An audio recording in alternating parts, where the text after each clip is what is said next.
Mesdames, Messieurs, bonsoir. Dira-t-on tout est accompli au soir du 6 décembre 2020, jour d'élection régionale, un moment historique que le Cameroun s'apprête à vivre après une si longue attente. L'État unitaire décentralisé, gravé dans la loi fondamentale, la Constitution du 18 janvier 1996, connaîtra ainsi une sorte d'apothéose avec la mise en place des conseils régionaux. En même temps que va s'ouvrir une ère nouvelle et presque révolutionnaire, le statut spécial des régions du Nord-Ouest et du Sud-Ouest, avec pour corollaire une réforme en profondeur de l'État. Personne ne peut en douter, après avoir longtemps louvoyé, le Cameroun est lancé à grande vitesse dans un processus irréversible d'approfondissement de la décentralisation, même si tout n'est pas réglé pour autant. C'est la trame de cette 49e édition de ces politiques. Mais je vous propose tout d'abord de découvrir l'affiche de cette émission.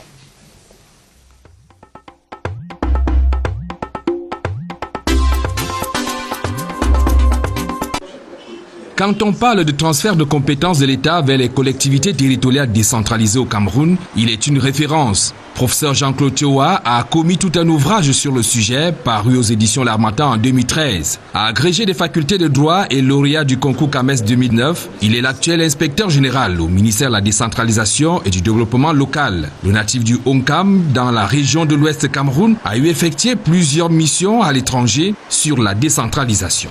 Sa voix a fait écho lors du grand dialogue national tenu du 30 septembre au 4 octobre 2019 à Yaoundé. Mola Léonard et Jani Koulou est intervenu dans la commission décentralisation et développement local. Le politologue a toujours milité pour l'amélioration de la gouvernance locale dans les régions du Nord-Ouest et du Sud-Ouest. Il prépare une thèse de doctorat PhD en sciences politiques, option relations internationales sur le maintien de la paix à l'université de Yaoundé 2, soit. Albert Anissé Akwa est une personne ressource de la gouvernance locale. Maire RDPC de la commune de Ngoulmakong dans la région du Sud Cameroun depuis 2002. Ancien vice-président national des communes et villes unies du Cameroun, il est par ailleurs membre titulaire du comité central du RDPC. Albert Anissé Akwa est expert consultant pour les questions de décentralisation et du développement local. Premier secrétaire du Parti uni pour la rénovation sociale. Serge Espoir Matomba a été candidat à l'élection présidentielle d'octobre 2018 au Cameroun. Il est connu dans les arcanes politiques depuis 2010. En septembre 2017, il a condamné l'escalade de la violence, la profanation du drapeau et des emblèmes de la République par les sécessionnistes dans la région du Nord-Ouest et du Sud-Ouest. Conseiller municipal de l'arrondissement de Douala 4e et grand conseiller à la communauté urbaine de Douala. Le leader du PURS prépare actuellement une thèse de doctorat en gestion de projet. L'affiche affiche désormais complet. Bon débat.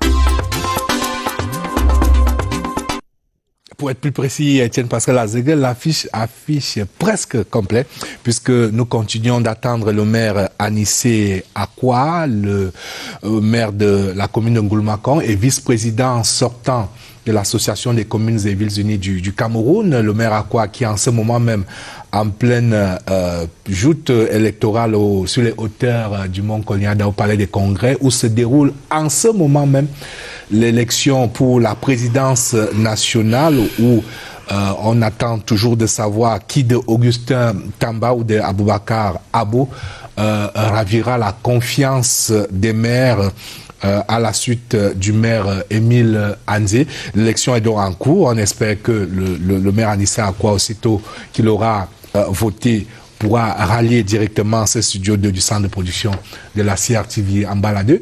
En attendant, nous allons confirmer donc la présence effective sur ce plateau du professeur Jean-Claude Tioa. Bonsoir et bienvenue. Bonsoir, Aimé Robert. Je voudrais d'entrée de jeu vous poser une question relative à la disponibilité des locaux où devraient siéger donc les conseils régionaux. Le ministre de la décentralisation et du développement local vient de boucler une tournée nationale à la recherche de ces locaux. À l'entame de sa tournée, l'optimisme n'est brillé guère. Est-ce qu'au terme de cette tournée, on en sait davantage? Ou alors, au lendemain de la session de plein droit projetée pour le 22 décembre, les présidents frais moulus des conseils régionaux vont se retrouver SDF? Alors merci Aimé Robert, je pense que les conseillers régionaux nouvellement élus ne se retrouveront pas hors de SDF, comme vous le dites, non. En effet, et vous l'avez si bien dit, le ministre de la Décentralisation et du Développement local a effectué le tour des 10 régions à l'effet justement de rechercher des bâtiments dignes, susceptibles d'accueillir nos conseils régionaux. Sa tournée a été bouclée avec la phase du nord-ouest à Bamenda, où justement on peut retenir que de bâtiments importants ont été retenus. Une liste d'au moins 3 bâtiments par immeuble, par région a été retenue. Ce qui fait qu'on peut être optimiste aujourd'hui, dire que à l'occasion de la session de plein droit, les conseillers régionaux auront une salle où travailler. Voilà qui est rassurant. On attend de le vivre, mais encore faut-il être élu. Et on a sur le plateau Serge Espoir Matomba, dont le parti est en lice. Votre parti fait partie, donc, pour ainsi dire, des 13 formations politiques en lice pour ces élections régionales. Bonsoir. Bonsoir. Dites-moi, de vous à moi, votre parti politique en lice pour ces conseils régionaux, parce que vous y croyez vraiment, ou alors parce que vous vous préparez déjà 2025 et qu'il faut continuer d'entretenir dans la mémoire collective l'ancrage de votre parti politique? Il faut déjà dire que nous devons être logiques envers nous-mêmes. Vous savez que nous faisons partie de ceux qui avons vivement appelé à l'accélération et à l'implémentation de la décentralisation. Et le conseil régional fait partie donc, n'est-ce pas, de ce parachèvement de la décentralisation. Nous ne pouvons pas appeler vivement que la décentralisation soit effective et que pendant la mise en place des institutions qui représentent n'est-ce pas, la décentralisation, que nous soyons absents. Et il faut dire que nous ne participons pas tout simplement pour être présents ou alors pour faire avancer ce que nous allons appeler la décentralisation ou la démocratie. Vous savez qu'aujourd'hui, les électeurs du conseil, du moins du conseil régional, sont connus. Les électeurs sont connus. Et c'est un vote qui oblige les candidats à rencontrer les électeurs. Il ne s'agit pas pour nous d'aller dans un marché rechercher des voix. On sait exactement qui vote et je ne vais pas ici vous faire lire dans une boule de cristal en vous faisant déjà remarquer que vous avez vu, on sort là des tribunaux parce que en réalité plusieurs formations politiques ont donné le mot d'ordre et n'ont pas été respectées. C'est pour dire que nos candidats iront, ils sont d'ailleurs sur le terrain en train de rencontrer les électeurs et espèrent évidemment bénéficier. Vous rappelez dans quel département le PUR c'est en lice? Alors le PUR c'est dans le Mbami-Noubou, dans l'Onkam et dans le Nyon-Ekele. Et vous pensez créer la surprise à un de ces départements? Disons que ce n'est pas... Il y a là-bas des partis politiques qui contrôlent les exécutifs municipaux et que la discipline du parti fait que, a priori, les partis majoritaires dans les exécutifs communaux partent largement favoris. Ben, je ne voudrais pas entrer dans le débat de discipline du parti. Je veux juste vous dire que les électeurs, lorsque vous allez dans l'urne, vous allez dans l'isoloir, vous avez un bulletin à mettre dans l'urne et vous avez votre conscience en fait, avec... Vous avez commencé les premières touches avec ces conseils? Bien évidemment. Nous avons commencé à discuter avec certains électeurs parce que c'est important. Est-ce qu'on parle vraiment de programme avec ce collège électoral ou alors c'est sonnant des trébuchantes à moins que ce soit plus simplement la discipline des partis? Non, il faut dire qu'on parle aussi de projets. Parce que voyez-vous, le conseil régional, parce qu'il faut mieux l'expliquer déjà à certains candidats et même à certains électeurs. Parce que certains électeurs comprennent le bien fondé de la participation locale. Parce qu'il s'agit de cela. Si vous voyez que le candidat ou la candidature d'en face a plus d'aptitude à défendre la région, alors pourquoi vous ne voterez pas pour lui? On sait aussi que comment plusieurs listes ont été faites. C'est-à-dire il y a des listes qui ne répondent pas aux attentes des populations pour la région. Et là, à ce niveau, l'électeur est face à sa conscience et face au développement de la région. Affaire à suivre.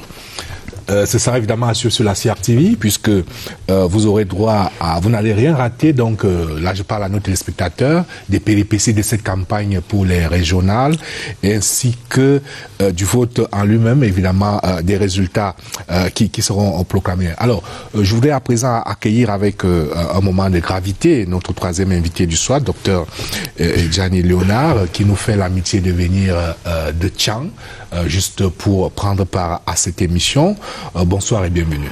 Bonsoir monsieur Aimé, bonsoir mes co-panélistes et surtout à mon professeur, le professeur Tchoa. Alors, je vous accueille avec un sujet empreint de gravité.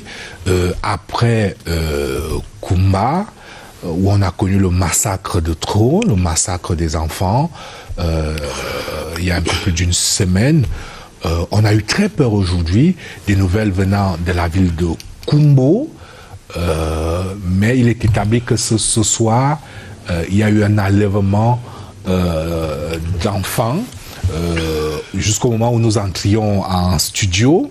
On parlait encore des tractations pour obtenir leur libération, mais il y a une constance avec ces forces du mal qui s'attaquent à l'école, qui s'attaquent à l'éducation.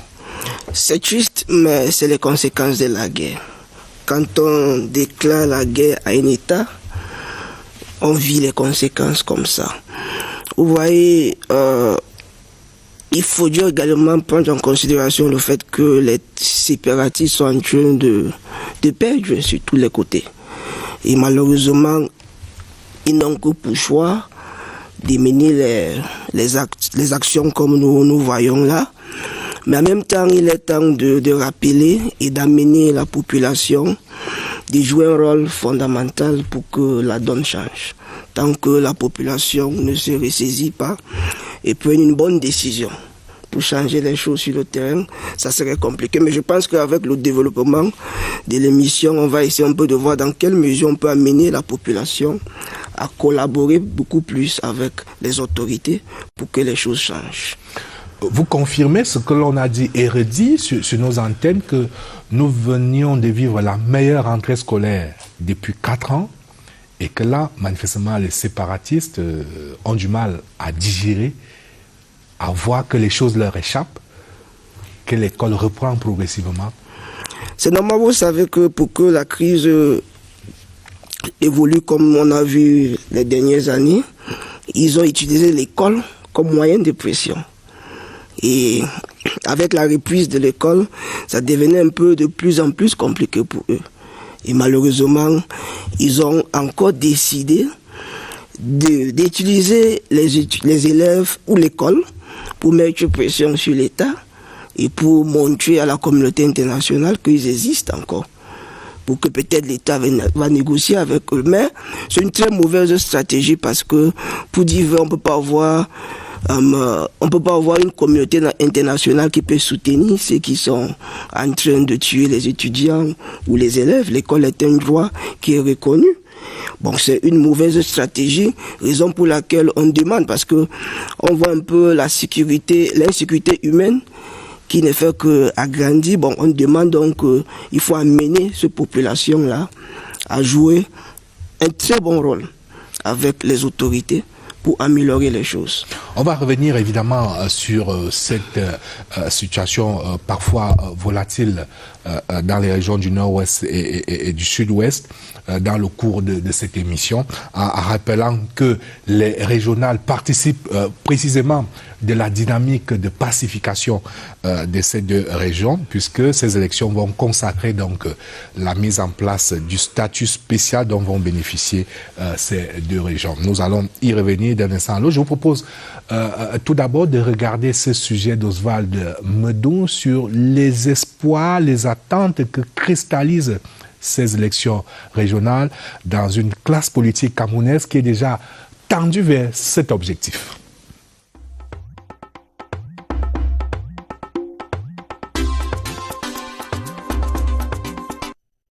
Plus que quelques semaines, le Cameroun empruntera un tournant décisif de son histoire. Consacré par la Constitution, le pays connaîtra l'ère des conseils régionaux. Les élections régionales sont à voir comme une opportunité qui permettrait justement de conforter le pays dans son identité politique. Pour les spécialistes, l'avènement des conseils régionaux, c'est cette dernière pierre qui manquait à l'édifice décentralisation. Il y a des actions à dérouler sur le plan économique, sur le plan social, sur le plan culturel. Il y a lieu de comprendre que juste après, la face du pays va devoir changer. Tout ce que les politiques attendaient. La mise en place des structures va certainement apporter une visibilité plus claire sur le développement local. Et le ministre de la Décentralisation et du Développement local, Georges Langobam, de préciser que la décentralisation est avant tout un outil de promotion de la démocratie locale. Pour le docteur Stéphane Mouniol, juriste et expert en décentralisation, les régionales pourraient être une garantie à l'essor de la décentralisation sous préalable. Le premier étant que les populations, à travers leurs conseillers municipaux, se reconnaissent dans les délégués choisis et que ceux-ci portent effectivement leurs doléances au sein de l'Assemblée régionale. Sur ces régionales repose également l'espoir d'une sortie de crise définitive dans les régions du nord-ouest et du sud-ouest. En termes de retour à la paix, l'échéance électorale à venir est une grande opportunité dont les dividendes politiques devraient être capitalisés. Et au-delà des dividendes politiques, il y a des dividendes économiques et sociaux extrêmement importants. Pour qu'on puisse résoudre les problèmes, il faut tenir toujours compte des spécificités des gens. Je crois que c'est une meilleure approche.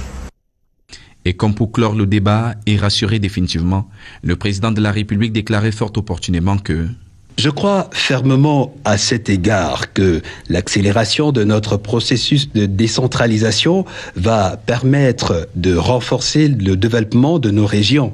J'ai, dans cette optique, prescrit la mise en œuvre des mesures nécessaires pour concrétiser rapidement cette réforme majeure. Ce qui a le mérite d'être clair.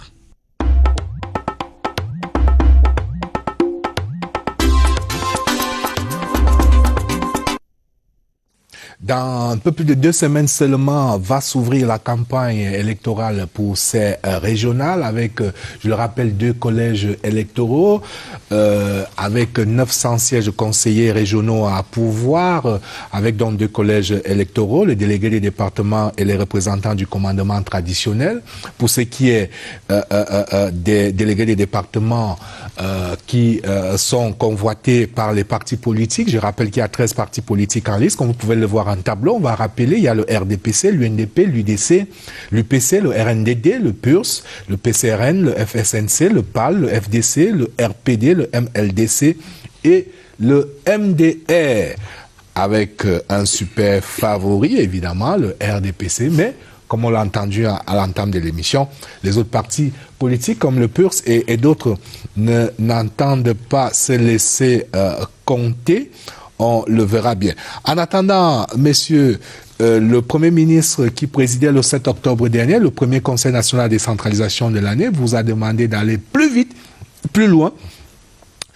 Notamment, le Premier ministre fait rare, tout au moins en termes d'officialisation, de publicisation des instructions du Premier ministre. Le Premier ministre a donné 8 jours aux membres du gouvernement qui sont concernés par les transferts de compétences aux régions pour transmettre à votre département ministériel les projets de textes y relatifs. Alors, 8 jours plus tard, multiplié par 5 ou 4, nous en sommes quasiment à 1 mois maintenant. J'imagine que ces instructions du Premier ministre ont été exécutées.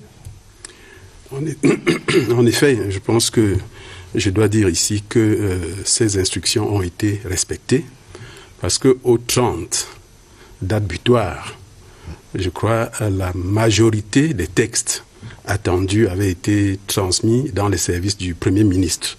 Parce qu'à l'issue du Conseil national de la décentralisation, l'instruction ou la directive du Premier ministre a été répercutée au département ministériel qui immédiatement ont transmis au ministère de la décentralisation et du développement local l'ensemble des projets de textes qui ont été discutés dans des concertations interministérielles, qui ont été améliorés, finalisés et puis transmis dans les services du Premier ministre pour la suite de la procédure. Donc pour l'instant, je peux dire que plus du 3/4 de ces textes ont été transmis.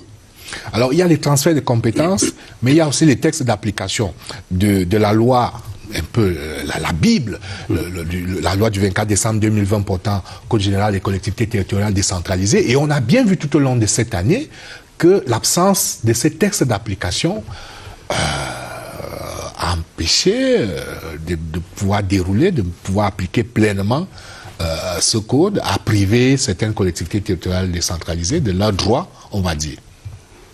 Et du coup, certains commencent à accuser un peu l'administration d'inertie, de faire traîner la vision du chef de l'État, de la mise en œuvre de ce Code général des collectivités, Code général des collectivités territoriales décentralisées. Oui, mais Robert, c'est peut-être à tort que de dire que l'administration ne fait pas son travail, peut-être pas au rythme souhaité par ceux qui le disent. Vous avez raison de dire la majorité de ces textes concernent le transfert de compétences. Il y a eu un ensemble de compétences qui ont été transférées aux collectivités territoriales décentralisées, aux régions notamment, et qui attendent un décret et un cahier de charge, un arrêté portant cahier de charge. Pour ces textes, je le dis ici et je le confirme encore, pour ce qui concerne les compétences transférées, les textes ont été bouclés et transmis dans les services du Premier ministre. Et pour les autres textes, vous avez raison, il y a bien d'autres textes qui sont attendus. Pour cela, je vous prendrai simplement l'exemple d'une dizaine de textes attendus dans le domaine du financement. Ces textes ont fait l'examen encore hier au niveau du ministère des Finances d'un examen en interministérialité où ils ont été adoptés et seront certainement dans les jours qui suivent transmis dans les services du Premier ministre pour la suite de la procédure.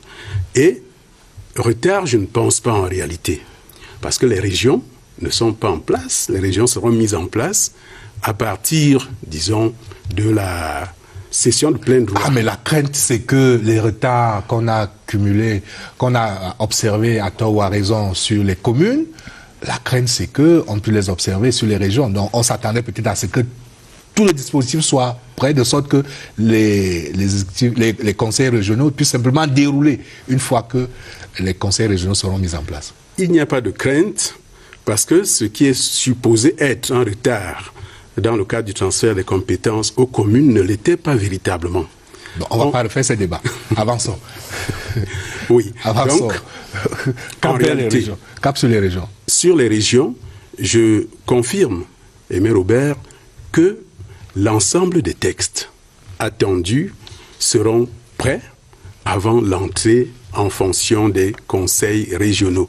Ils ont été préparés, ils ont été transmis pour la suite de la procédure. Je vois ces Espoir Matomba faire l'amour. Oui, j'ai du mal à comprendre ce que dit le professeur quand j'ai souvenance que les régions ne devraient pas avoir place aujourd'hui, en 2020. Les régions existent depuis la modification constitutionnelle de 1996. Et il faut dire que les premiers tests qui sont arrivés, des tests d'application, étaient en 2004. Et là, on a attendu 8 ans pour avoir les premiers tests. Et là, on a attendu encore 15 ans pour avoir, n'est-ce pas, la nouvelle loi, le Code général de la décentralisation. Donc, quand j'entends le professeur dire que tout sera prêt, j'ai envie de dire qu'on met toujours la charrue avant les bœufs. J'ai toujours l'impression que l'élaboration des tests chez nous répond, n'est-ce pas, au caractère de l'élaboration des projets, la non-maturation des projets. C'est-à-dire, on n'est pas sûr d'aller jusqu'au bout, les projets ne sont pas matures, mais on avance quand même. Là, tout à l'heure, la question d'entrée m'a un peu fait sourire. Vous vous rendez compte qu'aujourd'hui, le ministre se déplace pour commencer à réfléchir, pour pencher la réflexion sur les locaux qui vont accueillir le conseil régional. C'est quand même grave. C'est-à-dire, on dit, On a une élection qui se tiendra le 6, mais on n'a pas encore les locaux. Là, on a certainement instruit les maires de trouver les locaux. Ils vont certainement trouver les locaux, mais on ne peut pas continuer dans cet amateurisme. Il faut à un moment donné qu'on se dise et qu'on pose les problèmes sur la table tels que les problèmes doivent être posés. Parce que dire qu'on va commencer aujourd'hui à revoir les tests sont en cours pendant que depuis 2019, parce que là, ça fait 2 ans pratiquement. Un an. On entre dans la 2e année. Non, un an quand même. Le code général, c'était en décembre 2019. Le 24 décembre 2019. Donc, un an, une année. Décembre 2019. Donc, on sort du grand dialogue pratiquement en octobre 2019 et le code voit le jeu en décembre 2019. Il faut d'ailleurs saluer la célérité avec laquelle ce code général a été mis en place, quasiment un mois après le grand dialogue national. Autant il faut saluer cette célérité, autant effectivement on peut se poser des questions sur le fait que une année après, on attend encore tous ces textes d'application. Vous savez, je peux peut-être féliciter quelques acteurs qui ont travaillé dessus, mais pas saluer la célérité. Vous savez que ce code ressort pourquoi? Parce qu'il y a une crise. Tout à fait. Et il faut une réponse précise à cette crise-là. Mais pourquoi il n'est pas sorti avant? Pourquoi il n'a pas évité cette crise? Il s'agit de cela. C'est pour cette raison que je suis reparti en 96, parce qu'il faut le dire, la modification constitutionnelle de 96 vient de la tripartite de 91. Après cette tripartite, on a donc la Constitution qui est modifiée, on a les premiers textes qui arrivent en 2004, 8 ans plus tard, et on a les prochains qui arrivent en 2019, 15 ans plus tard. Donc on ne peut pas parler ici de célérité. Ce qu'il faut dire, c'est que les régions doivent voir le jour, et ceci urgemment pour parachever, évidemment, le processus de la décentralisation. Et non seulement voir le jour, il faudrait qu'on se rassure que les compétences sont véritablement transférées. Oui, je voudrais reprendre la parole pour faire quelques petites précisions, notamment sur les dates qu'indique le président. 96, modification de la Constitution. Nous sommes d'accord avec vous. 2004, les premiers textes. En juillet. Rappelez-vous que nous sommes dans le cadre d'un processus. Vous comprenez bien le sens. En 2010, on a les premiers transferts de compétences aux communes. Mais on a parlé de ce semblant de lenteur. Parce que justement, entre-temps, qu'est-ce qu'on fait? On met en place les institutions chargées du suivi et de l'évaluation de ce processus. Là, on est en 2008.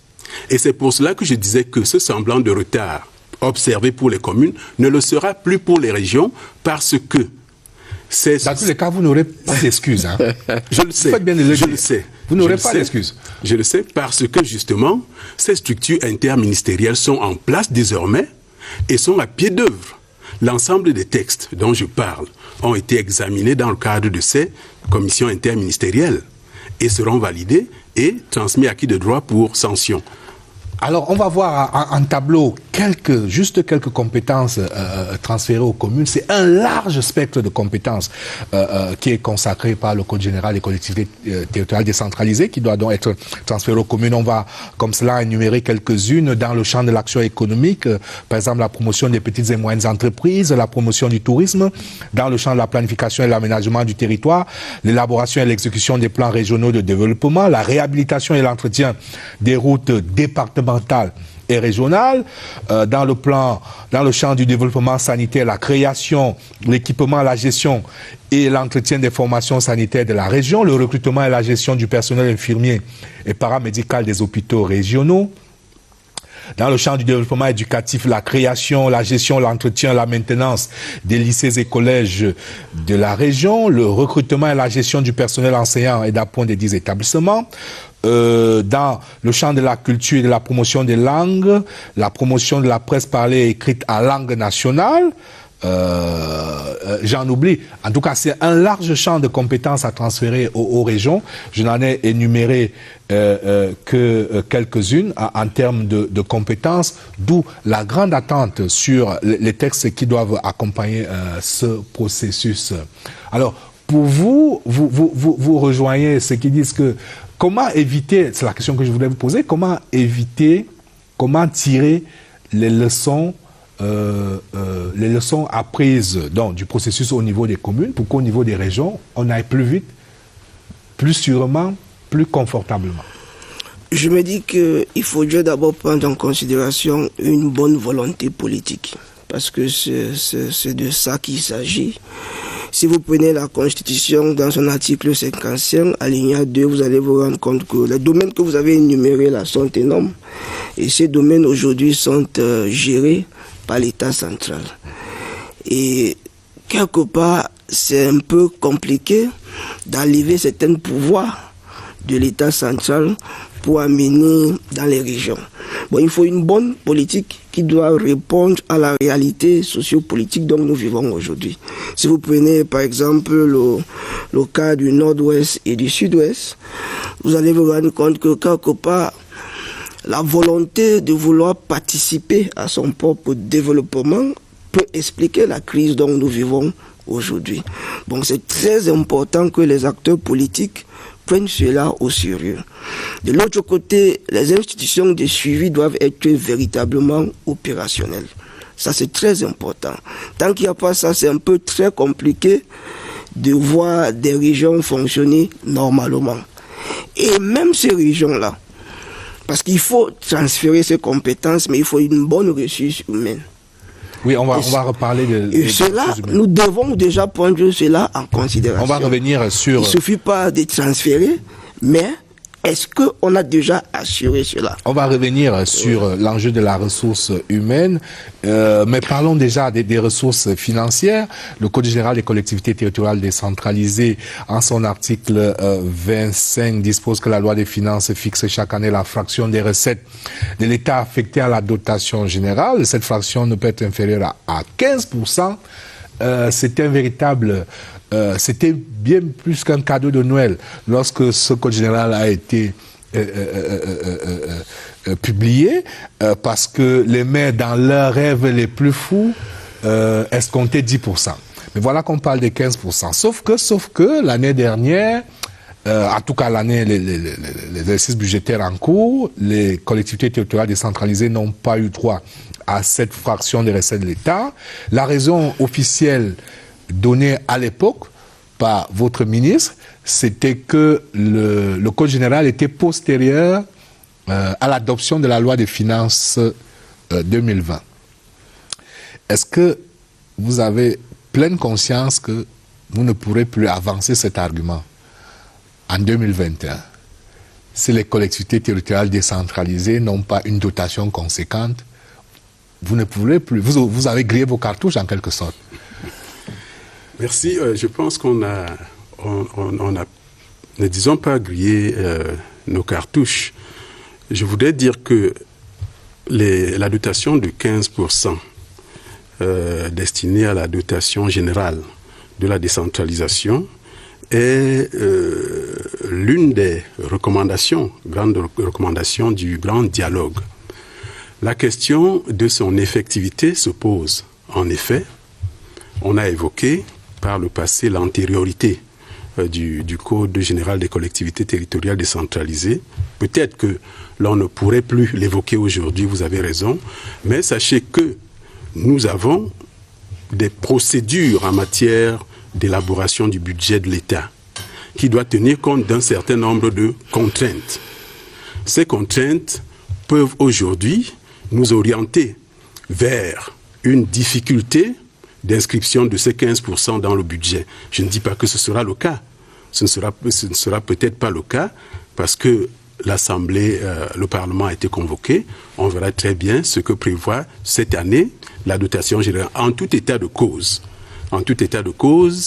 les collectivités territoriales décentralisées, notamment les communes, ont reçu depuis 2018 une dotation de 100 millions de francs chacune, qui leur permet déjà, en attendant l'effectivité des 15%, de réaliser un certain nombre de grands projets. Donc pour l'instant, on observe, on verra ce qui se passera au niveau du MINFI. Une action? Oui, peut-être une petite réaction. Je dirais que le professeur a tout de suite déroulé. Je pense que les maires et les futurs représentants ou alors délégués régionaux ont très bien compris que la dotation de 15% ne sera peut-être pas à l'ordre du jour pour l'année 2021. Mais il faut surtout, je vais peut-être apporter un élément pour dire que la dotation de 15%, c'est les 15% des recettes du budget. C'est pas 15% du budget, parce que plusieurs personnes ont entendu 15% et ont tout de suite mis les 15% dans le budget, la dotation complète du budget. Et pourtant, c'est les 15% des recettes du budget. Bon, je ne pourrais justifier ces chiffres avancés, mais je sais qu'au grand dialogue, nous avons recommandé qu'il y ait une dotation spéciale pour les communes. Mais alors, à partir du moment où le projet de texte, qui devrait être une loi plus tard, est bien travaillé, bien pensé, on ne saurait anticiper sur quelque chose qu'on ne pourra pas faire. Parce que là, c'est prendre, n'est-ce pas, un compromis qu'on ne parvient pas à assumer et qui créera un nouveau problème. C'est un peu comme les compétences à transférer. On transfère les compétences. Vous voyez un peu, je vais prendre une image pour illustrer cela. Vous êtes chez vous à la maison. Votre fils est là et puis vous lui donnez la facture de l'électricité. Vous lui dites, va payer la facture d'électricité sans lui donner de l'argent. Vous voyez qu'il ne pourra pas payer la facture d'électricité.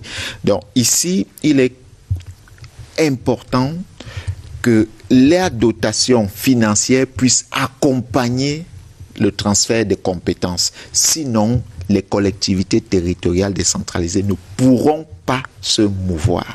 S'il vous plaît, je veux ajouter quelque chose sur ça. Je pense que les 15% font juste une partie des recettes que les régions et les collectivités territoriales décentralisées vont jouir. Bien évidemment. Si vous regardez par exemple l'article, je pense, 390, on a tellement énuméré des recettes. Bon, de là maintenant, il faut dire donc que les élus locaux savent apprécier à juste valeur leur rôle pour créer de l'argent, pour que les communes et les régions fonctionnent très bien. Bon, on ne peut pas parler seulement de 15% comme si c'est ça qui va faire échouer la décentralisation. Il faut donc amener les gens à comprendre les différents moyens, mais raison même pour laquelle il y a eu un fonds national de fiscalité qui doivent accompagner les collectivités territoriales décentralisées. Mais lorsque vous êtes la fiscalité locale, bon, pour les communes des grandes agglomérations, bon, elles sont bien servies, elles peuvent lever l'impôt, elles peuvent mobiliser des recettes, mais il y a un certain nombre de communes dans des zones rurales. Ils peuvent emprunter de l'argent, c'est énuméré dans la loi. Oui, il y a plusieurs moyens, mais il faut juste savoir apprécier donc les lois qui existent pour que les communes fonctionnent très bien et les régions. Oui, professeur. Oui, je voudrais faire une précision par rapport à ce qu'il dit si bien. C'est-à-dire que les compétences transférées ne sont pas uniquement financées par la dotation générale de la décentralisation. La dotation générale de la décentralisation participe du financement partiel de la décentralisation. Cela suppose quoi?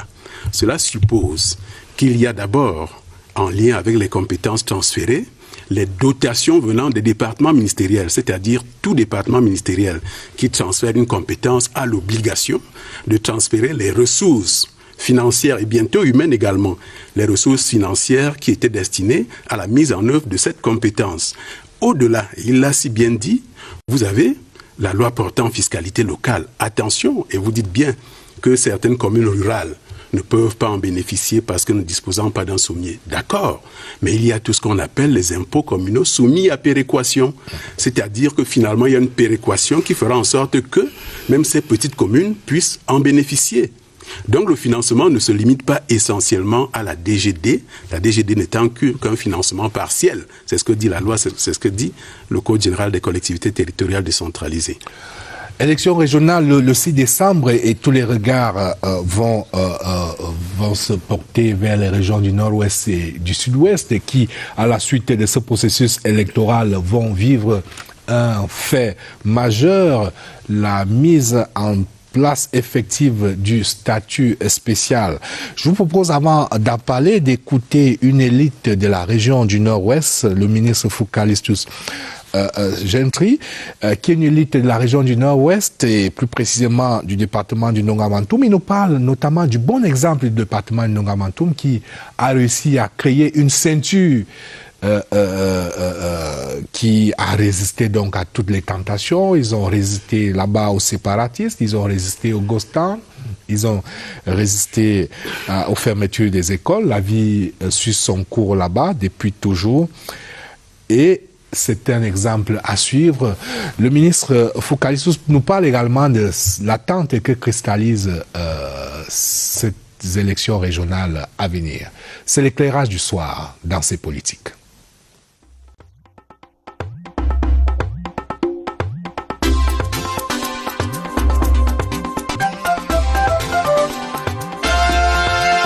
Quand j'ai vu la qualité des candidats qui se sont présentés, je parle des anciens ministres, je parle des anciens directeurs généraux, même certains directeurs généraux en poste, je parle des directeurs dans l'administration, je parle des hommes d'affaires, je parle des chefs traditionnels renommés de première, deuxième classe, tout. Je pense que c'est quelque chose qui va tourner une autre page dans l'histoire de notre pays. Et je pense que vu qu'il y a une administration, un gouvernement central, l'administration au niveau des communes, il y avait ces lacunes au milieu. Je pense que ça va beaucoup aller dans le sens de résoudre les problèmes actuels, puisque c'est un problème régional, ce n'est pas un problème des arrondissements. Et toutes ces personnes viennent de tous les arrondissements des deux régions. Ils vont se retrouver soit à Boya, soit à Bamenda, et ils sont mieux placés pour gérer, pour vivre avec ces problèmes, pour trouver les solutions, pour parler avec les populations. Ils sont davantage mieux placés que nous qui vont quitter Yaoundé pour aller en région pour peut-être 2 semaines ou 1 semaine, et ils vont mieux maîtriser la situation. Le contenu est assez dense et beaucoup de gens dans la sagesse doivent exploiter cette statut spécial. Avec 8 postes exécutifs au niveau des régions, c'est un gouvernement régional et ils peuvent regarder dans les choses des infrastructures, de santé et toutes ces choses, et le House of Chiefs va regarder les choses qu'ils ont voulu depuis adressé à Yaoundé, mais c'est arrivé à leur niveau. Je pense que beaucoup de gens doivent regarder les contenus et voir que le président a tenu à ses promesses pour que notre héritage colonial soit enraciné dans la vie quotidienne des Camerounais. Et pour moi, c'est quelque chose qui est vraiment appréciable. Et je veux faire appel à tout le monde de donner une chance. Je peux vous assurer qu'il y a les ressortissants d'autres départements qui fréquentent chez nous. Et ils ont trouvé la paix, ils font leurs activités économiques et les enfants fréquentent. Nous, je pense qu'on avait bien averti les populations. Heureusement qu'ils nous ont écoutés. Comme élite, on les a dit, veut ou veut pas, d'ici quelques temps, l'école doit être en place. Ceux qui ont perdu 4 ans, je pense qu'ils sont en train de regretter. Parce que l'exemple de Nongamantoum, c'est l'école, c'est quelque chose qui n'est pas négociable. L'école va toujours être là. Et je pense que les enfants de Kambé, Missaja en particulier, ont gagné 4 ans. Ils n'ont pas eu une interruption dans leur vie académique. Donc, aussi sur le plan économique, nous on a dit non, et non au Ghost Town, au vide mort. Nous on n'a pas ce phénomène. l'activité économique tous les lundis à Kambé, à Missadje et maintenant dans les autres arrondissements. C'est 7 ressortissants de 7 départements qui gagnent. Parce que beaucoup de personnes des autres départements ont trouvé les Dongamanto comme un endroit où ils peuvent réaliser leurs rêves économiques. Donc pour nous, les formules de Dongamanto ont réussi. C'est une synergie des élites. On a fait beaucoup de choses. Il y en a qui ont fait le tournoi de football, il y en a qui ont donné les bourses, il y en a qui ont fait beaucoup des activités sociales. Et avec les chefs traditionnels, avec le groupe Vigilante, nous on a créé ces formules et je pense que les autres départements sont en train de suivre l'exemple de Dongamanto.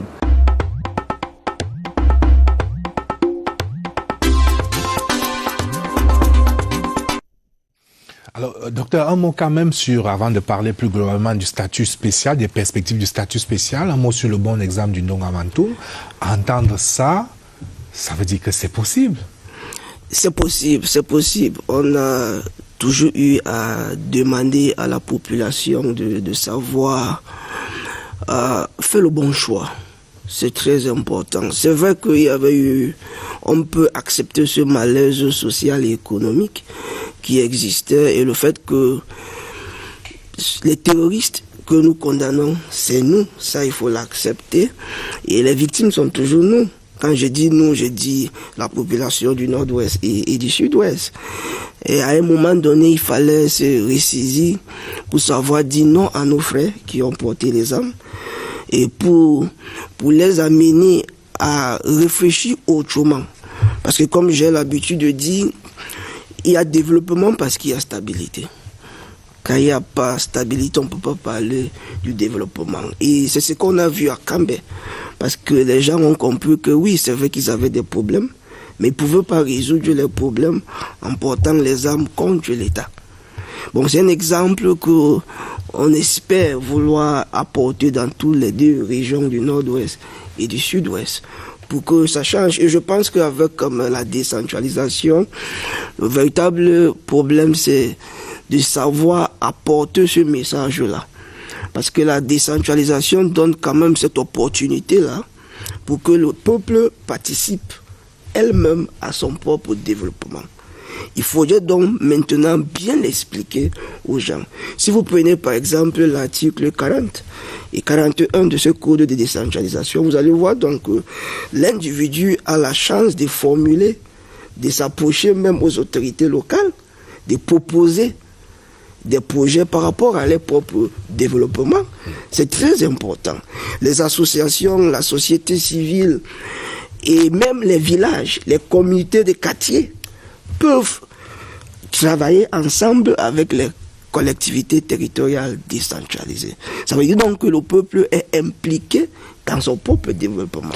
Et les régions du nord-ouest et du sud-ouest profitent déjà de toutes les compétences générales concédées aux autres régions, mais en plus elles ont des compétences spécifiques qui consacrent le statut spécial. Alors, pour vous, en quoi ce statut spécial peut accélérer la pacification, le retour à la normale? Si nous prenons ce statut spécial, on va voir par exemple dans l'article 328, qui essaie un peu d'énumérer certaines choses. Oui, on peut le voir en tableau, cet article 328, la participation à l'élaboration des politiques publiques nationales, la création et la gestion des missions régionales de développement, la participation à l'élaboration du statut de la chefferie traditionnelle, la consultation sur les questions liées aux politiques publiques, à la justice, au sous-système de la common law et l'association à la gestion des services publics implantés dans les territoires du nord-ouest et du sud-ouest. Quelque part, quand on prend ça en considération, on se rend donc compte que l'État a essayé d'amener ce peuple-là au centre de la décision nationale par rapport à notre sous-système d'éducation. Si on prend par exemple les revendications qui ont été faites par les enseignants, il était question de préserver donc ce système-là. C'est très important. Ils ont dit on peut aussi consulter les avocats par rapport à notre système judiciaire. C'est important. On a parlé aussi, on a pris le cas du conciliateur, l'article, je pense, 367, qui devient une sorte de médiateur entre le peuple et les autorités. Quelque part, je pense que ça vient apporter quelque chose pour accélérer le développement. C'est vrai qu'on peut dire oui, c'est pas suffisant, mais en politique, il faut également savoir que les décisions qu'on peut prendre à un moment donné doivent être en considération avec une réalité. Qu'est-ce que je veux dire? Parce que là, il faut prendre en considération le fait que on pouvait dire, par exemple, que l'État pouvait donner beaucoup plus de pouvoir. On pouvait demander cela. Parce que si on prend, par exemple, si on prend le cas du pouvoir qui est donné à cette assemblée régionale-là, ou ce statut spécial, on voit par exemple l'article 323 avec le secrétaire général qui est nommé au sein des régions. On va se rendre compte que quelque part, il y a un peu de conflit entre lui et même l'exécutif dans les régions. Et ça pourrait causer des problèmes. Je me rappelle quand j'étais dans ce grand dialogue national, j'avais proposé ceci. Le véritable problème, si vous regardez les agitations dans les régions du nord-ouest et sud-ouest, c'était la présence centrale. Et surtout le pouvoir qui était donné entre le manque de, disons que les préfets et le gouverneur. Quelque part, ça menaçait. Mais, pour le moment, c'est ce que l'État vient de donner. C'est important que les gens d'abord s'approprient de ça pour voir dans quelle mesure on peut avancer et progressivement cette autonomie peut s'améliorer. C'est justement Matomba sur ce statut spécial qui devrait être accueilli à bras ouverts pour ramener la paix. Oui, je dirais que déjà l'importance pour moi de ce statut spécial, c'est cette reconnaissance, n'est-ce pas, cette reconnaissance de l'originalité des régions du nord-ouest et puis du sud-ouest. Parce qu'il ne faut pas perdre de vue qu'il y a le principe de l'égalité, c'est-à-dire qu'il n'y a aucune hiérarchie entre les régions, aucune hiérarchie entre les communes. D'ailleurs, il y a ce principe-là. Mais alors, le statut spécial vient en reconnaissance donc de cette spécificité du nord-ouest et du sud-ouest. Selon... À première vue, avec la première lecture, on pourrait dire que c'est une très bonne chose à partir du moment où, évidemment, les personnes qui seront chargées d'implémenter donc le développement par les régions dans les différents conseils régionaux auront non seulement les mains libres pour travailler, mais auront aussi les possibilités de le faire. Parce que comme je l'ai dit, je l'ai souvent dit, la population, généralement... Pourquoi ces élus n'auraient pas les mains libres? Écoutez, si déjà la plupart des tests qui doivent accompagner le code général ne sont pas publiés, on aura des élus qui seront à un moment donné butés, ils ne sauront pas quoi faire et comment faire, parce qu'il faut attendre. Donc, il faut déjà que on ait plusieurs tests d'application doivent sortir. Éventuellement, ces tests doivent sortir. On doit voir ces élus à l'œuvre. On doit pouvoir transférer, je reviens encore là-dessus, les moyens qui accompagnent, n'est-ce pas, le travail de ces derniers, parce que n'oubliez pas qu'il y a probablement un conflit qui risque de naître tout de suite après la mise en place des régions, surtout pour des grandes agglomérations, les villes où vous avez les communautés urbaines et autres, parce qu'il pourrait avoir, là encore, conflit entre les mairies, les communautés urbaines et les régions. Le président du conseil régional? Et le président du conseil, dans certains aspects, c'est important de le dire. D'où la nécessité donc d'avoir aussitôt et rapidement, d'où la nécessité d'avoir aussitôt et rapidement des textes qui vont donc permettre à ces derniers de travailler de la meilleure des façons sans qu'il y ait... Oui, répondez rapidement sur ce point. Est-ce qu'il y a des risques de chevauchement entre les compétences dévolues aux communes, les compétences dévolues aux régions? La réponse c'est non. Il n'y a pas de risque de chevauchement en réalité, parce que la loi, le code général, a très nettement fait la distinction entre les compétences qui sont celles des communes d'abord et les compétences qui sont celles des régions.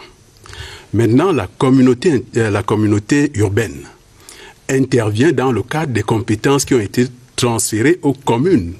Parce que la communauté urbaine est une intercommunalité. Ce sont des communes qui se mettent ensemble et auxquelles on a attribué des compétences spécifiques.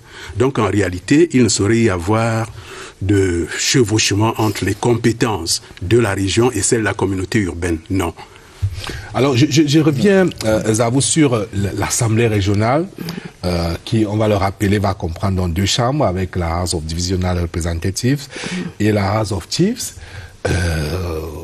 On va voir là comment une espèce de retour au parlementarisme qu'a connu cette partie du Cameroun.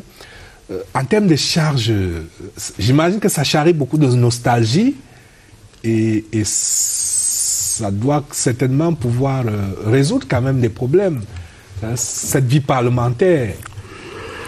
Oui, il faut accepter, comme je disais tantôt, que the House of Chiefs and the House of Representatives ensemble, ils vont travailler pour gérer des projets de développement local. C'est très important. Ils vont essayer un peu, par exemple, si on prend en considération le système anglophone, les secondary schools ou les écoles secondaires, ils vont essayer un peu ils peuvent apporter quelque chose. Mais le véritable, il faut aussi prendre en considération la formation des enseignants. Parce que vous savez qu'avec les enseignants, ils avaient parlé de ça. Parce que, bon, préserver, c'est une bonne chose. Mais là, comme je disais, je me dis, l'État pouvait encore aller plus loin. Créer, par exemple, un conseil national de l'éducation, où les 2 systèmes pouvaient d'abord siéger, et peut-être avec le temps, on pouvait trouver un système unique pour le Cameroun, peut-être. Il faut dire que c'est juste un élément. La House of Chiefs n'a qu'un pouvoir d'avis conforme. The House of Chiefs, en principe, n'a pas vraiment de fonction. Oui, ça, il faut le reconnaître. C'est pour cette raison que je dis là, ils ont juste un pouvoir d'avis conforme. Oui. Voilà. Merci. Oui, de consultation. Oui, professeur. Oui, je voudrais faire une précision par rapport à la question que vous posez sur l'importance du parlementarisme. Parce que le parlementarisme participe de l'amélioration de la qualité de la délibération. Et c'est une particularité des régions du nord-ouest et du sud-ouest. Parce que l'on a 2 chambres et, contrairement à ce qui est souvent affirmé, la chambre des chefs, la House of Chiefs, n'a pas qu'un rôle symbolique. Elle a compétence sur l'ensemble des autres matières traitées par la chambre de Divisional Representatives. La compétence là-dessus. Mais simplement, et vous avez raison, elle a avis conforme sur certaines questions, notamment celles relatives au statut de la chefferie traditionnelle. Et cela est important. Pourquoi? Parce qu'il y a donc cette possibilité qu'une délibération parte de la chambre des représentants des départements vers la chambre des chefs et, conclusion, en cas de conflit persistant. Et c'est ça la démocratie. En cas de conflit persistant, la chambre des représentants des départements l'emporte. Voyez, il y a au-delà de tout ça, M. Robert Aimé, la question de l'impeachment, qui est une particularité de ces 2 régions, qui participe justement de la reddition des comptes. C'est-à-dire que l'exécutif ne sera pas... Non, ces comptes seront examinés. Il pourra être mis en cause par les 2 chambres réunies.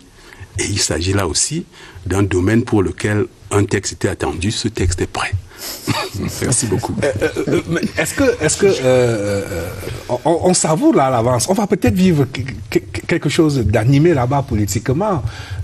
On va peut-être vivre des joutes, on va peut-être vivre vraiment une vie parlementaire à l'échelle régionale. Oui, c'est vrai que ça serait un peu animé, ça il faut l'accepter. Ça serait animé, mais comme je disais, j'ai un problème à apprécier le pouvoir véritablement. Parce que si vous prenez en considération l'article 61 ou la question de préserver ses spécificités, est-ce qu'ils auront vraiment ce pouvoir de décider? Alors, l'article 328 consacre qu'ils participent à l'élaboration des politiques publiques nationales relatives au sous-système éducatif anglophone. Donc, et sous-système juridique, ils peuvent être consultés. Oui. Je pense l'alinéa 2 de cet article. Oui, ils peuvent être consultés, effectivement. Vous comprenez ça? Ça pose... Mais on n'imagine pas, suivant la trajectoire de cette crise, que le politique puisse prendre encore aujourd'hui des décisions qui contrarient, qui heurtent, comment dirais-je, le corps social. Vous savez, des régions du Nord-Ouest et du Sud-Ouest. Les politiques publiques sont beaucoup plus conformes quand ceux qui sont affectés définissent ce politique-là. C'est important de noter cela. Mais est-ce qu'on n'est pas aussi là dans un malentendu parce que parce que là ils veulent légiférer alors que c'est un malentendu en réalité. Oui. C'est un malentendu parce que la politique publique de l'éducation n'a jamais été transférée aux régions. C'est une compétence qui reste au niveau de l'État. Mais compte tenu des spécificités de ces deux régions, l'État a choisi de les associer dans la définition de ces politiques. Vous voyez? Donc en réalité, la House of Chiefs. Non. La House of Divisional. L'Assemblée régionale, avec ses deux chambres, n'a pas le pouvoir de légiférer. Il ne faut pas qu'on fasse ce glissement. Il n'est pas bon ce glissement. Oui. Parce que cette compétence reste dans le giron de l'État. Sinon, on tombe dans la sécession. Hein. Tout à fait. C'est pour ça qu'il faut faire attention. C'est pour ça qu'il faut faire attention. Il n'y a pas de parlement dans un pays avec le pouvoir de légiférer. Tout à fait. Mais on est dans la politique de la progressivité. Il y a pas on ne peut pas avoir deux autorités dans un même État, c'est normal, mais l'État pouvait mieux associer. C'est de ça qu'il s'agit. Pouvait mieux associer les deux sous-systèmes. Certainement. Ce que je veux dire, est-ce qu'il ne faut pas attendre de voir, de jouir déjà de ces innovations, d'en tirer le maximum et certainement donc de voir les améliorations possibles. C'est vrai qu'on peut attendre, mais en tant que politologue, on a une autre perspective d'analyser certaines choses. Oui, alors je voudrais maintenant vous interroger sur, de manière globale, qu'on ne fasse peut-être pas seulement une fixation sur cette assemblée régionale qui est une grande innovation, de manière globale, sur le déroulé de la crise aujourd'hui. Si je vous pose la question, quel est l'épicentre aujourd'hui? Quelle est aujourd'hui la région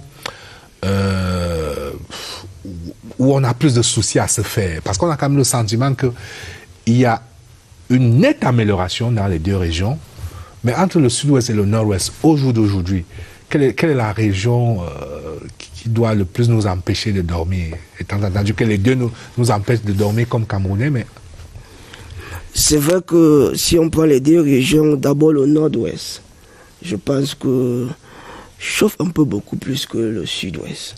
Comment est-ce que ça peut s'expliquer anthropologiquement, sociologiquement ou historiquement? Ça peut s'expliquer. Vous savez, Bourdon parle un peu du climat et culture.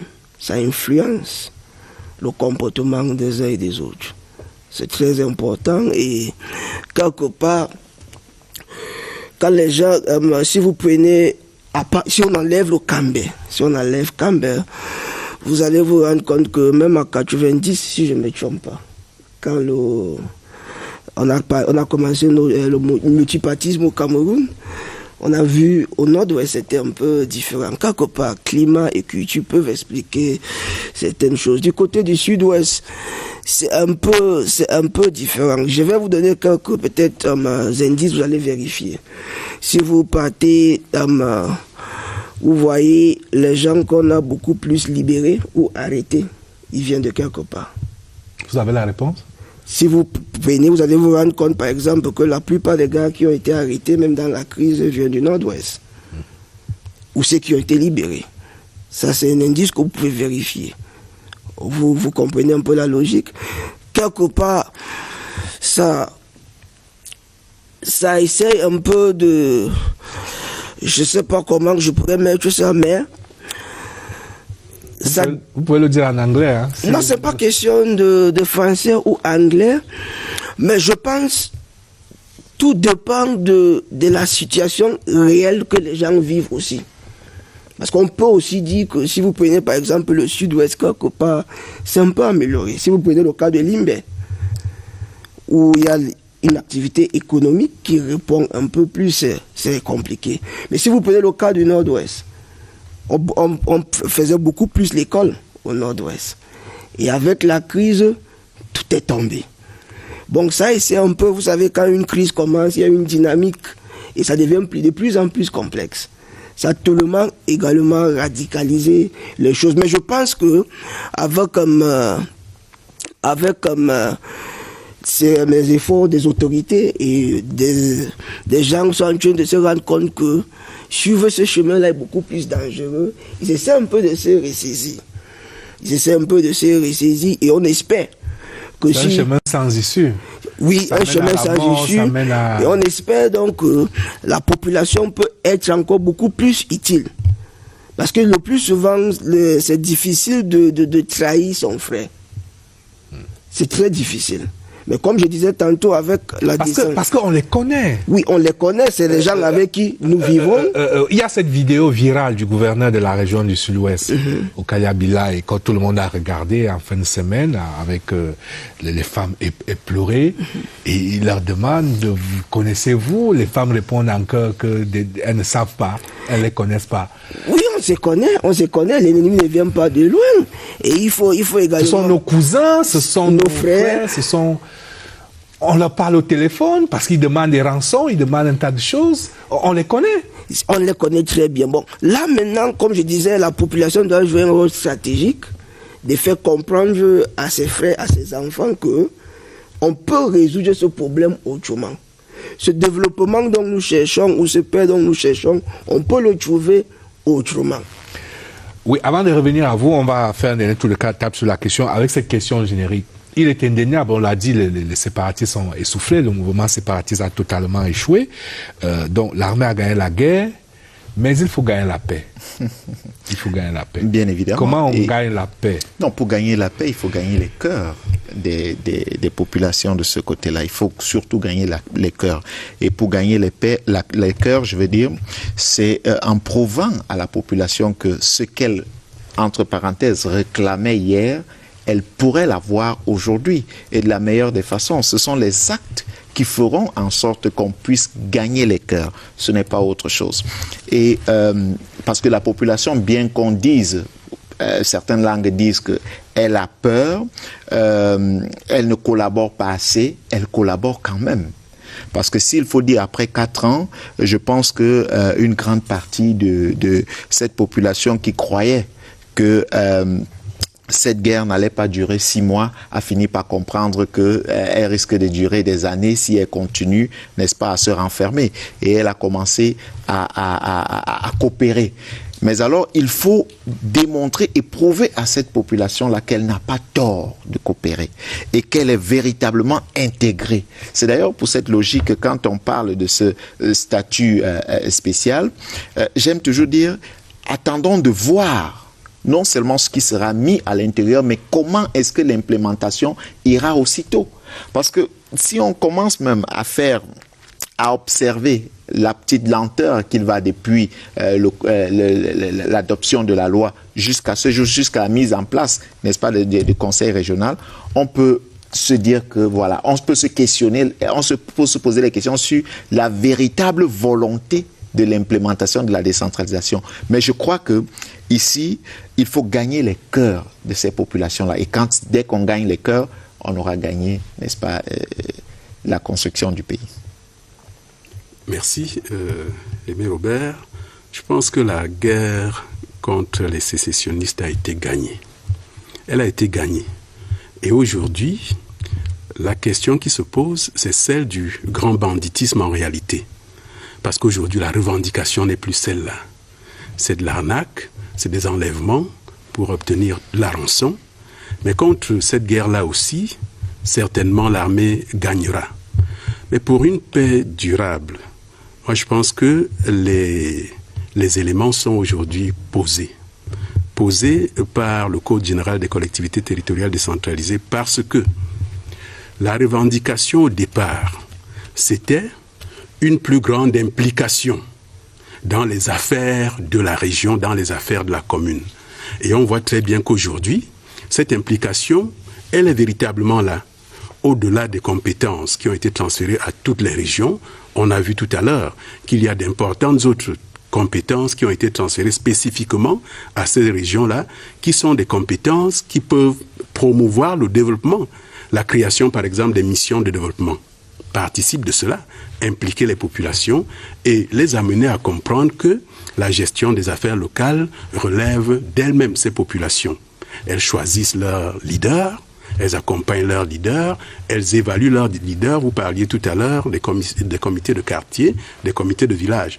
Tout cela participe justement de cette implication des populations à la gestion de des affaires régionales ou des affaires locales.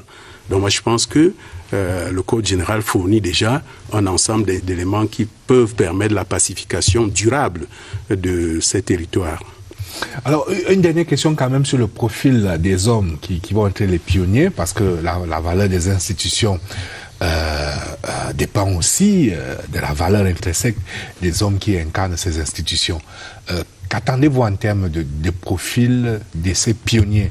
Le premier président du conseil exécutif régional du Nord-Ouest du Sud-Ouest, le premier président de l'Assemblée régionale du Nord-Ouest du Sud-Ouest, qui doit-il être?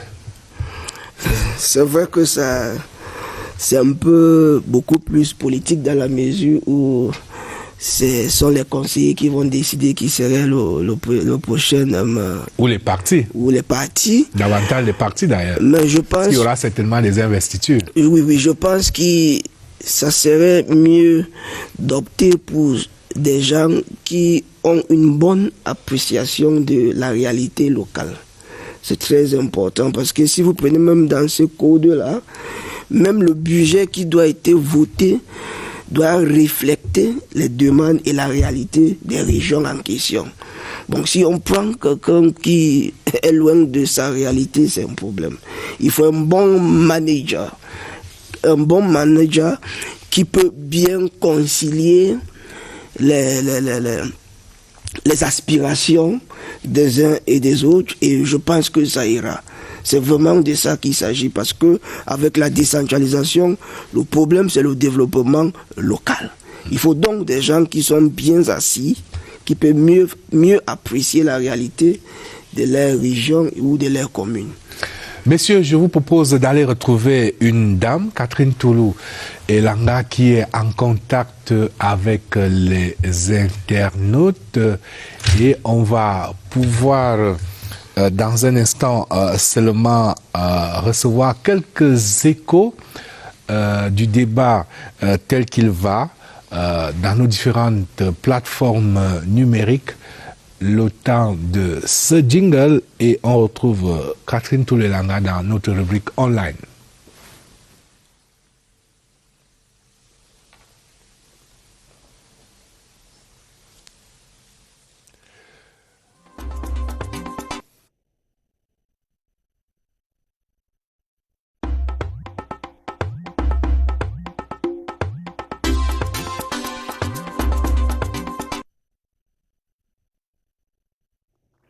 Elle est connectée. Bonsoir Catherine Toulou Elanga. Alors, il y a certainement beaucoup de réactions sur nos plateformes numériques. Bonsoir Aimé Robert Bina, bonsoir à tous les invités, tous les téléspectateurs.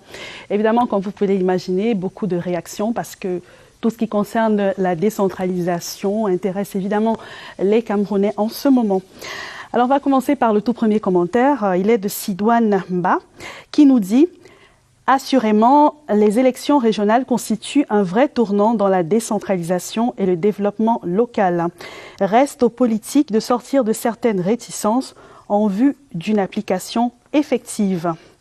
Selon Vincent Guidiol, seuls les enjeux au développement local devront animer tout le gotha politique et administratif. La décentralisation est un ancrage démocratique et c'est même un poste très avancé de la démocratie. Dans la même lancée, cette autre réaction, certes, l'architecture politico-administrative et institutionnelle prendra véritablement corps avec les régionales. Cependant, soyons objectifs, la décentralisation dans son effectivité et sa concrétisation dépend énormément d'une volonté politique. Et puis nous terminons par cette réaction de Bertin Ignace. Pour sa part, il est très pessimiste car il affirme que le Code général des collectivités territoriales décentralisées doit être revu parce qu'il renferme beaucoup d'imperfections. Promulgué que déjà il est dépassé pour lui, monsieur l'inspecteur général. Mais Robert, il y a une dernière réaction, pardon. Oui. Alors c'est une réaction de Minouche Ngobi-Soron. Elle dit sans accompagnement, les collectivités territoriales décentralisées ne pourront pas se mouvoir normalement. Quelques questions également. Oui, on va revenir à vous, Catherine. Il y a certainement des questions. Oui, des questions. Voilà, avant de prendre ces questions, je voudrais quand même permettre à l'inspecteur général de réagir, de répondre à cet téléspectateur qui pense que votre code que vous célébrez tant, il est dépassé avant même d'être né. Oui, je ne sais pas si ce téléspectateur a véritablement lu le Code général des collectivités territoriales décentralisées. Parce que notre Code général est avant-gardiste. Je mets à défi le téléspectateur de rassembler les textes africains sur la décentralisation et de les comparer, y compris même, j'irai plus loin, de comparer notre texte avec le texte français. Vous verrez très bien que nous sommes sur certains points très avant-gardistes. La DGD qui semble poser problème, nous l'avons consacrée, d'autres ne l'ont pas fait. Nous sommes allés à 15%. C'est vrai que sa mise en œuvre pourrait être discutable, d'accord, mais nous sommes allés très loin. Prenons le statut spécial. Vous verrez que nous sommes allés très loin. Si vous prenez le statut de la Corse ou de la Nouvelle-Calédonie, comparé à notre statut spécial, vous verrez que nous sommes allés très très loin. Donc je pense que le téléspectateur n'a pas véritablement lu notre Code général des collectivités territoriales décentralisées. Et je suis toujours surpris lorsqu'on évoque le manque de volonté politique. Je me demande de quelle volonté politique s'agit-il. Je parle devant un homme politique. Peut-être doit-on parler du manque de volonté ministérielle? Non, mais il faut dire que entre la volonté vision politique la plus avisée a pris position. Il faut dire peut-être que le problème c'est le manque de volonté ministérielle. Il faut dire qu'entre la vision et l'implémentation, il y a toujours un gap. Et c'est pour cette raison qu'on parle de volonté politique.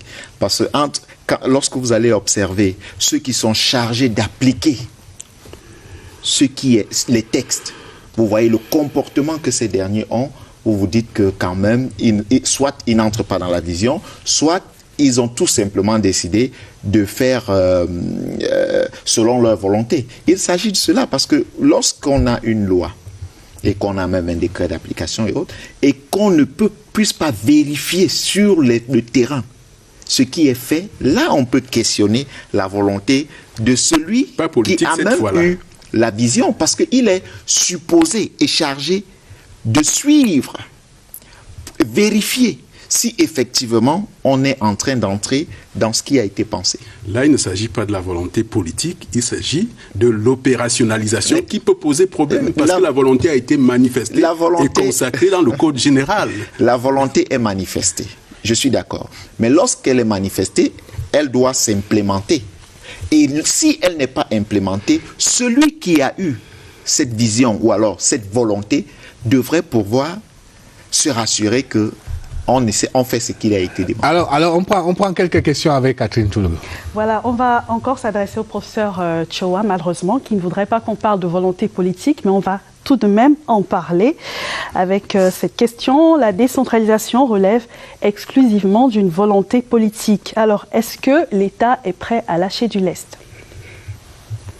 Bien sûr, l'État, au plan formel, a déjà lâché du lest. Parce que lorsque vous lisez le Code général, toujours, l'État lui-même déclare les compétences ci-après sont transférées de manière impérative. Sont transférées. Donc l'État a lâché du lest. Maintenant, les questions d'opérationnalisation peuvent venir un peu brider cette volonté qui est celle de l'État. l'État a lâché du lest largement, même d'ailleurs, quand on regarde le spectre des compétences qui ont été transférées. Je pense toujours, et je suis convaincu, que beaucoup n'ont pas lu le Code général. Parce que lorsqu'on apprécie aujourd'hui la tutelle, peut-être qu'on reviendra là-dessus. Oui, mais on reviendra là-dessus. Oui, une autre question? Une question peut-être à Serge Espoir Matomba et à notre autre invité, le docteur Edjani. Alors la question est celle de savoir, la mise en place des conseils régionaux pourra-t-elle survivre aux conflits qui entravent la décentralisation? Vous qui connaissez les réalités de la ville de Douala, par exemple, il y a eu quelquefois des conflits entre les maires et les délégués du gouvernement. Je l'ai précédemment dit ici, le conseil régional peut évidemment survivre à partir du moment où il est doté de tout l'appareil, si vous voulez, ou la machine de test qui va avec. Parce que là, on a dans le Code général de la décentralisation des tests qui nous renvoient à d'autres tests qui ne sont pas encore sortis.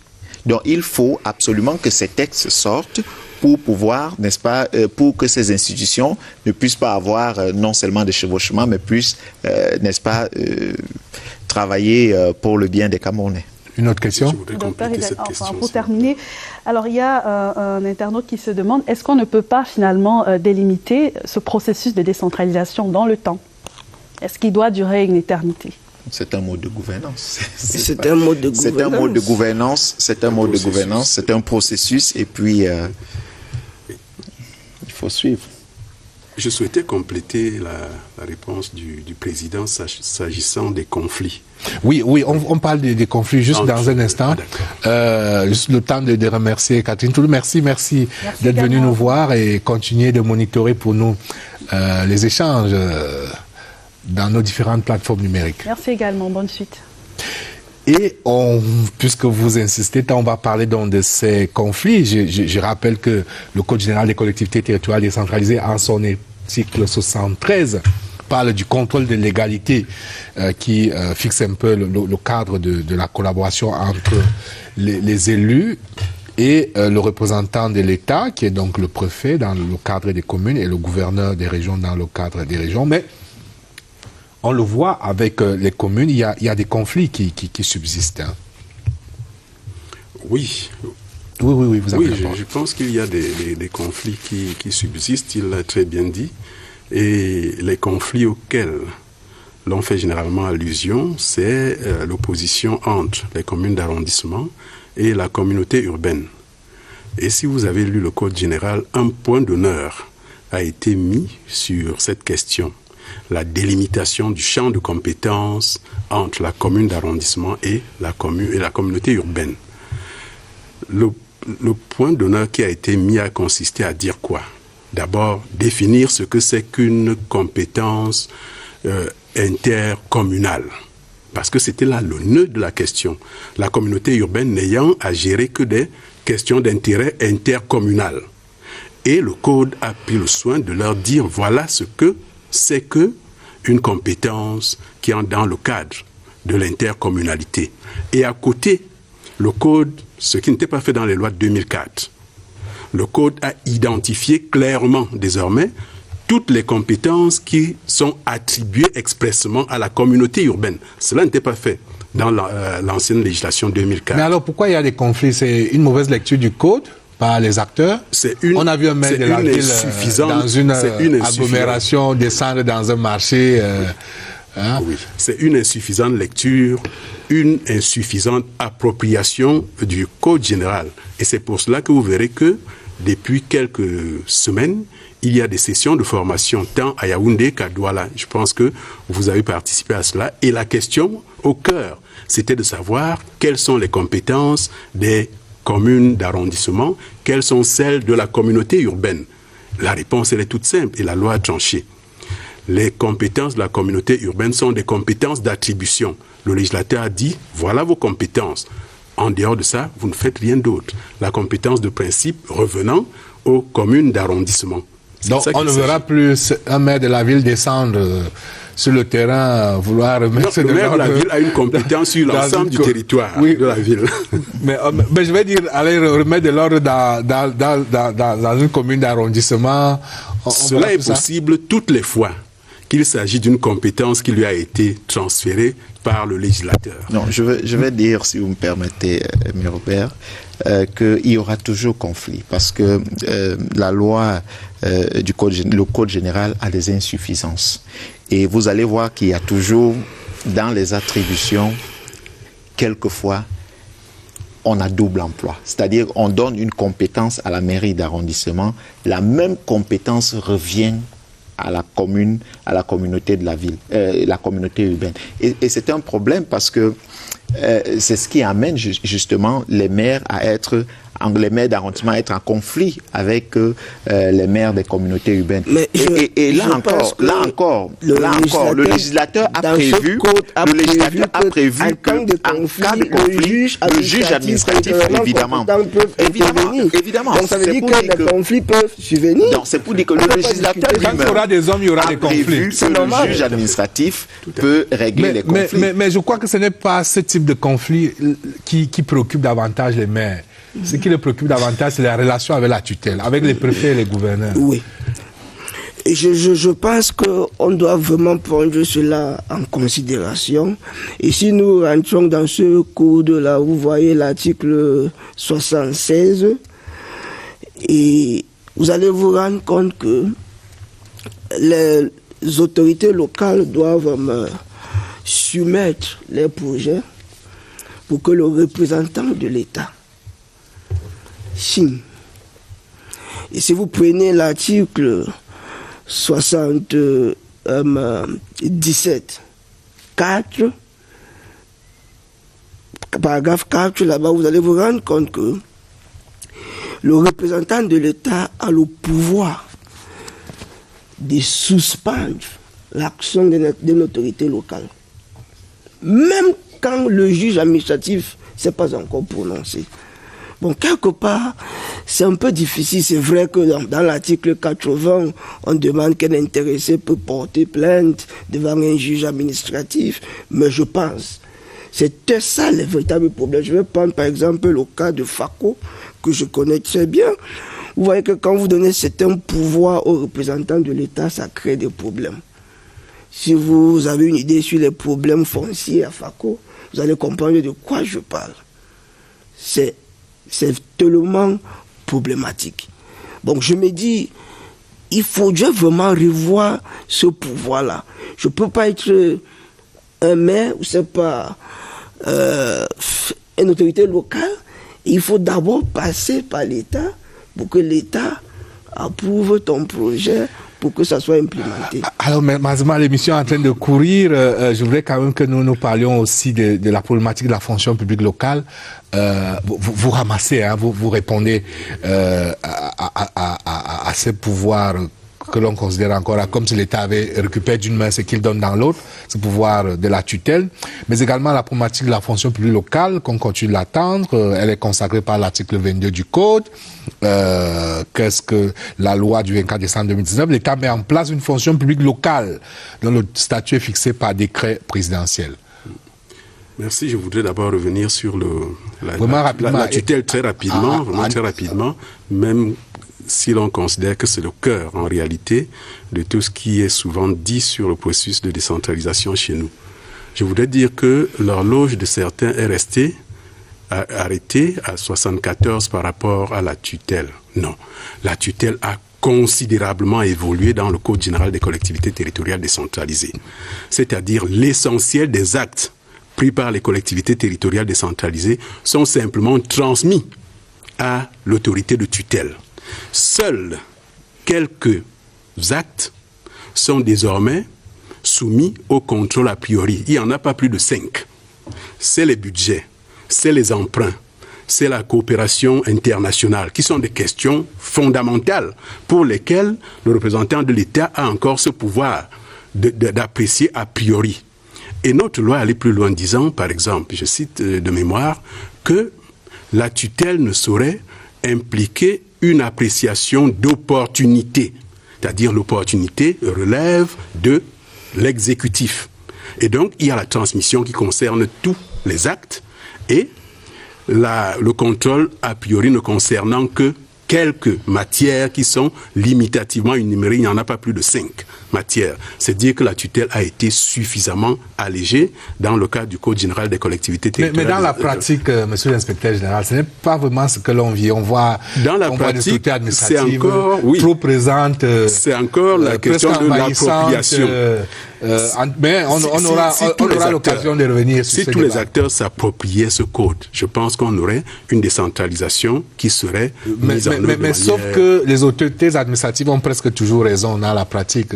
Donc à chaque fois qu'il y a le conflit, il y a aujourd'hui, y compris vous-même au ministère de l'administration territoriale de la décentralisation, il y a aujourd'hui le juge ministère de la décentralisation et du développement local, vous avez tendance à vous ranger du côté de l'autorité administrative. Et le docteur l'a dit, il y a aujourd'hui le juge administratif qui est là, qui est le véritable censeur. C'est-à-dire que lorsque l'autorité de tutelle a pris un acte contraire, il est loisible au maire d'attaquer cet acte.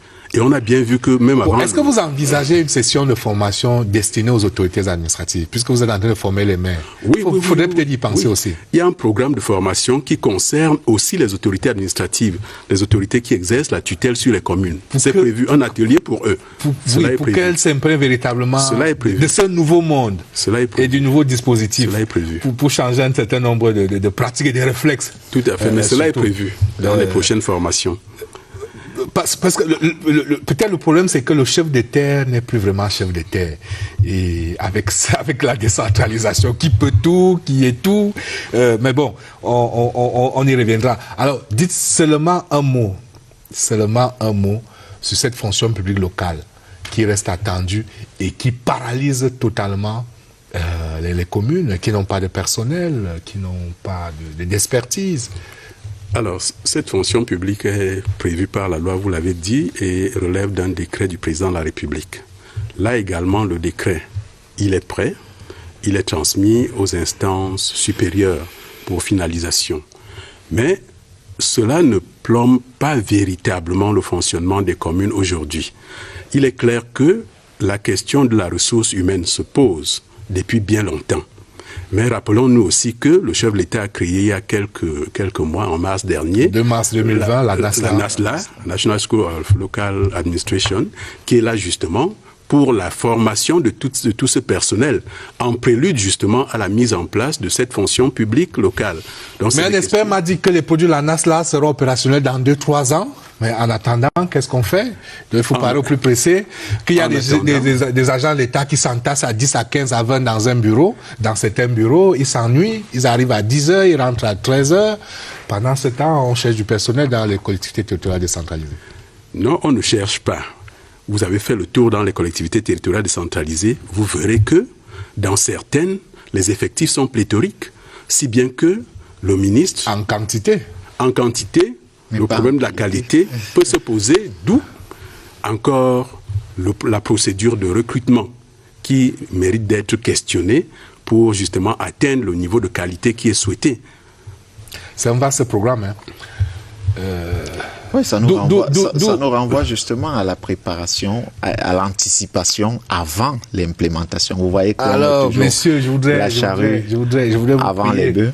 Je voulais vous prier avant de conclure de regarder notre sujet grave qui nous concerne tous, les événements du massacre de Trou, le massacre de Kumba.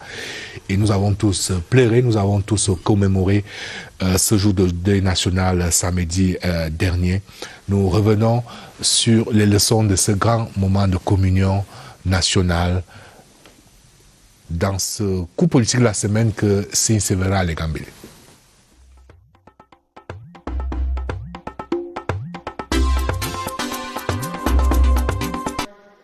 Le samedi 31 octobre 2020 reste dans l'histoire du Cameroun un jour particulier, marqué par l'hommage de la nation aux 7 enfants morts dans l'attaque d'une école primaire par des hommes armés le 24 octobre dernier à Kumba dans la région du Sud-Ouest. L'ensemble des citoyens a pu se joindre à cet hommage à travers le recueillement, un temps collectif et commun permettant d'exprimer sa compassion et de manifester sa solidarité avec les victimes et leurs familles. Ici et là, il y a eu des offices religieux. La minute de silence en signe de l'union de la nation face à l'atteinte qu'elle a subie. Sur les bâtiments publics, À l'intérieur du pays et dans les représentations diplomatiques du Cameroun à l'étranger, les drapeaux ont été mis en berne. Le pays tout entier a tenu à rendre hommage aux enfants tués dans ce massacre de Kumba. Hommes et femmes, jeunes et adultes, croyants et non-croyants, acteurs politiques ou sympathisants, ont donné de la voix. La profondeur des messages véhiculés dans les lieux de rassemblement, églises et temples, est à cette occasion le reflet du sentiment de colère, soulevé par un acte qui heurte la conscience morale, le sentiment de la justice. Les méditations, les prédications et les diverses prises de parole sont allées dans le sens de la condamnation d'un acte ignoble, dont les traces marquent à jamais la conscience collective.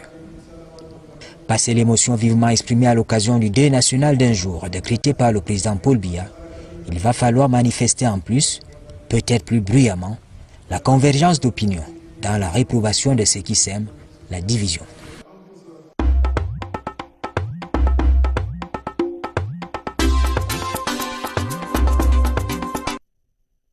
Oui, à Kumba, avons nous dit encore et avons tous dit stop et non à ce massacre de trop à Kumba. Nous avons fait le tour de l'horloge une fois et demie. Avant de conclure, je voudrais vous proposer deux ouvrages en guise de lecture. Il y a tout d'abord cet ouvrage sur la crise anglophone au Cameroun, publié chez l'Harmattan par Bobda Pierre Kamé, où l'auteur nous rend compte du déroulement de la phase actuelle de la crise depuis son commencement au mois d'octobre 2016, avec ses hauts et ses bas, et les différentes stratégies à la fois coopératives et répressives pour résoudre cette crise dans les régions du Nord-Ouest et du Sud-Ouest. Et puis il y a ce deuxième ouvrage, la décentralisation et les objectifs du développement durable au Cameroun. C'est un ouvrage de René Daniel Mintia qui rappelle donc combien l'approfondissement et l'accélération de la décentralisation constituent donc le projet majeur des autorités camerounaises pour les prochaines années, et essaie donc de le jauger et de le juger à l'aune des 17 objectifs de développement durable, les ODD.